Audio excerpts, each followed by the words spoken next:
Now, the Prime Minister, Sir Keir Starmer, has said that the Southport killings must be a line in the sand for Britain, and there must be fundamental change in how the country protects its children. I think we've heard that one before. Sir Keir Starmer addressed the nation this morning, saying the UK faces a new terrorism threat following the guilty plea of Axel Rudakabana, and also denied claims of a cover-up. Meanwhile, in the last hour, the Home Secretary, Yvette Cooper, addressed the Commons, saying that action taken against Axel Rudakabana was far too weak, adding the Southport attack was one of the most barbaric crimes, as she announced a public inquiry into this case. Well, let's now catch up with GB News' Home and Security Editor, Mark White. Mark, welcome to the show. A huge amount to digest here.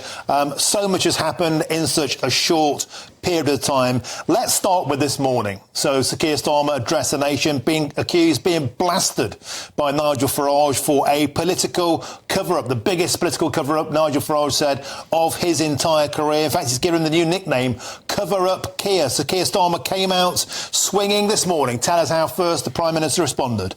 Well, there had always been, Martin, a real suspicion that the authorities were not revealing key facts regarding the background of Axel Rudakabana.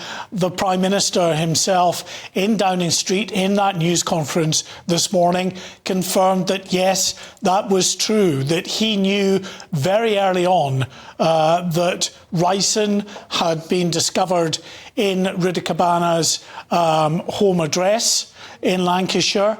Also that a PDF linked to Al-Qaeda documents had been found at his home address as well. He had also known about these referrals to the Prevent Counter Extremism programme.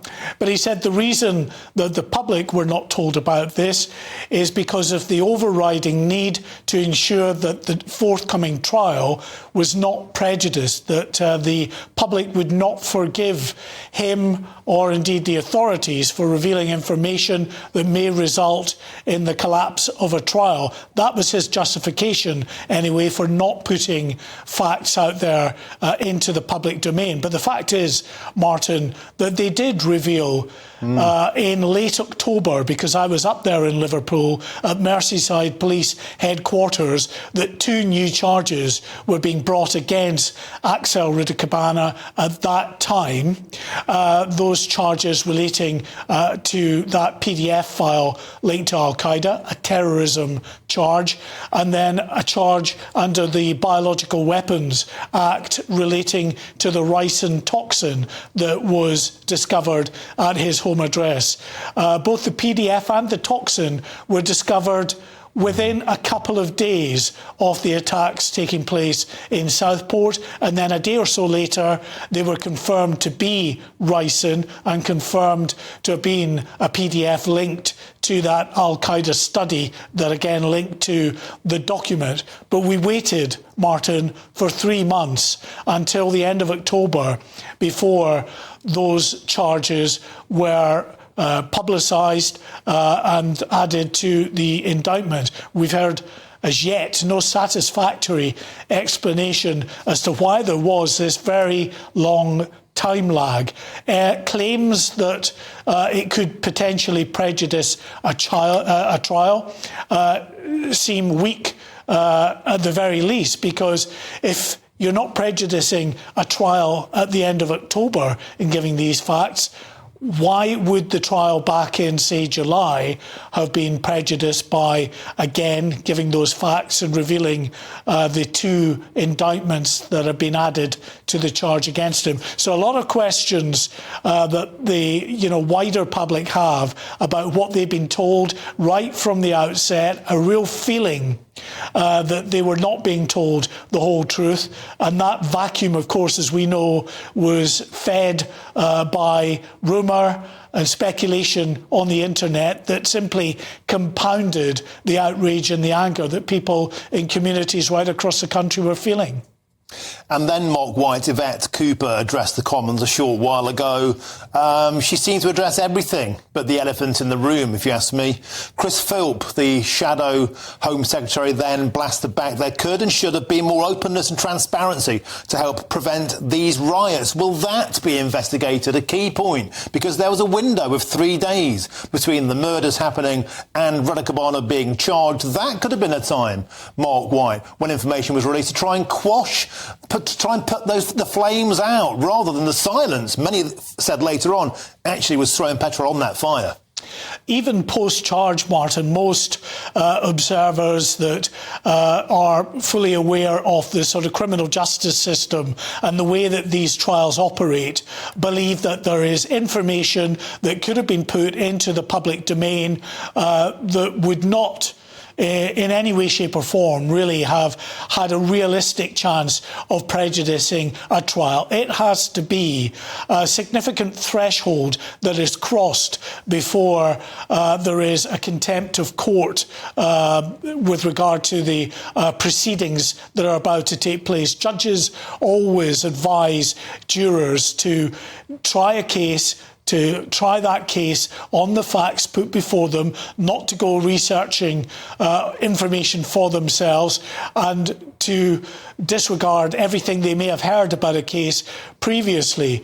And add to that the fact, Martin, that you have this vacuum with a lack of information being filled by internet rumours, adding to the anger and then the disorder that we saw in so many communities. There is then an imperative to try to come out with some kind of information that at least shows the public that, yes, there might well be more to this case, but they are not, the information is not being withheld from them. OK, Mark White, an excellent summary as ever, and more questions remain than answers given today, I feel. Thank you very, very much. Superb as ever. Now, let's continue this conversation. I'm joined by the barrister and the writer, Stephen Barrett. Stephen, I love getting you on at moments like this because you give us an apolitical and legally clear summary of what's going on. Let's start with the obvious. Contempt of court. I know the law better than you, Sir Keir Starmer was basically saying. That's why I decided not to say anything. It may have given poor old Axel Radicabana an unfair trial. So why was information released in October that could have been released straight away? The Prime Minister today admitted he knew at the beginning it was a choice to keep it quiet. And the question's being asked, did that choice further add tensions which exacerbated these riots? Well, we in the country have a massive problem because we have a Prime Minister and we can't trust a word he says. And we have a Prime Minister and we can't trust a word he says because he is now saying, oh, look, I may have lied to you, but I did it for your own good. You know, I did it for a good reason. It's complete tosh. And I love the way that non-lawyers are engaging with this. Please never let a lawyer sort of pat you on the head and say, I know the law, so you have to shut up. It's so patronising. It's deeply offensive. And I'm afraid he's just wrong. And every day he was wrong, Martin, I need to confess to your viewers and listeners, I knew he was wrong. And I could have picked a public fight over this by sending a tweet. And every day I would sort of lose my temper because I get very upset, Martin. I've seen pictures of what happened to those girls. So, and this is all going to come out and people are going to be very rightly upset. Anybody who cares about children is going to be crying, frankly, because it's horrific. But I've been very upset day after day after day. And every day to sort of stop myself picking this fight, because I knew if I did it, he'd say I derailed the trial. And I didn't even want the risk of that. You know, I didn't want a hysterical argument that I derailed the trial. So every day I just said to myself, Martin, the 20th of January will come. It's not that far away. The 20th of January will come. And I've been waiting for the 20th of January when yesterday he pleaded guilty. It's all over now. The idea that you can prejudice Mr. Justice Goose, who's going to be sentencing on Thursday, is a joke. So if anybody tries to say that anything between now and Thursday has prejudiced Mr. Justice Goose, tell them to go boil their head because he's an incredibly senior and well-respected judge. He's not going to be influenced by a tweet or a Facebook post. It's just ridiculous Stephen, to suggest that he will. Can I ask you my second question then? And that is, a lot of people are saying that this surprise guilty plea may deny the cross-examination of this scumbag, this heinous murderer who deserves to rot in hell forever. Right, let's just get that clear. Will it deny us the information? Will the judge now be able to give us a version of events rather than the full events? Might information not reach the public, and might that further compromise public trust in the British judiciary? Well, I don't want it to. So what I've been very clear about is that there is a huge distinction between a trial and an inquiry. And merely because an inquiry is going to happen, the contempt of court rules don't apply. They used to apply to inquiries, but we changed that in 2005. They don't apply. The same logic that nobody's going to prejudice Mr. Justice Goose will apply to whoever's running the inquiry, because whoever's running the inquiry will be a very senior lawyer who will not, again, be influenced by a tweet or a Facebook post. So we can grow up a little bit in dealing with the inquiry from now on. And I think the information is going to come out, because I've spoken to victims and survivors, and they want to talk. They're currently being traumatized, Martin. The police are going around telling them, no, you can't talk. And because they're decent people, and this is a point I like to make, we live in a broken society where laws only apply to decent people. You know, that boy was stopped 10 times. And they never did anything. He was shifted to prevent 3 times. They didn't do anything. You know, but the good people who obey laws and who want to follow them are being silenced, and they must speak. Stephen, you're absolutely right. I can't talk about all the stuff I know. Stuff might come out in time. I want to ask you another question. We're being given an inquiry, miraculously.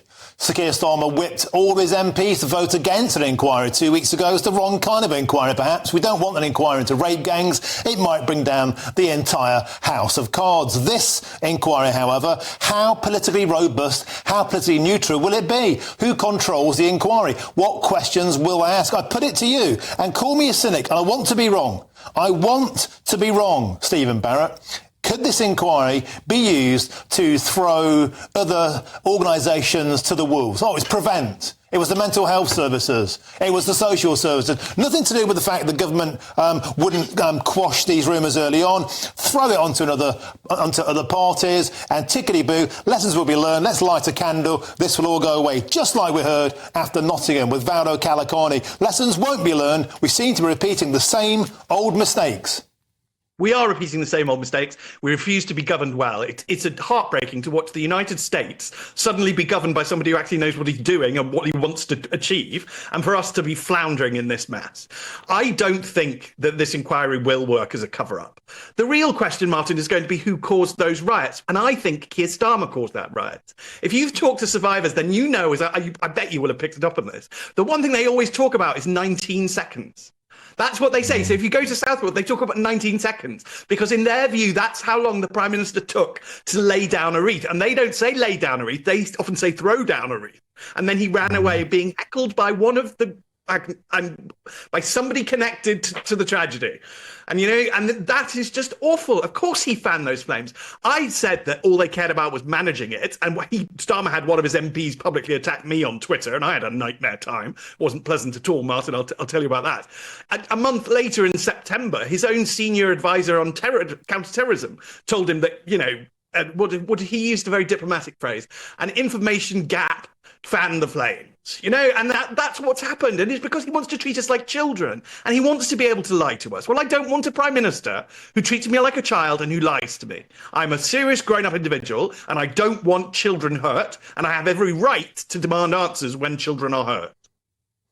Stephen Barrett, wonderfully put. I think we're at a point now where people are starting to see through this. I think we saw that with the rape gang inquiry a couple of weeks ago. People have too much information, too much knowledge. It's shared too quickly, and that's what terrifies the heck out of them. And I just think we're going to see an inquiry that will ask perhaps the questions that they want to be asked, and perhaps it won't ask the questions that we want to be asked. And round we go. Stephen Barrett, it's always a pleasure to have you on the show. And I've also seen those pictures and heard those stories, and they are incredibly traumatising, and I think we're just getting started on what's truly going to come out of this case. The true horror of it is yet to emerge. Stephen Barrett, thank you for joining us today on GB News.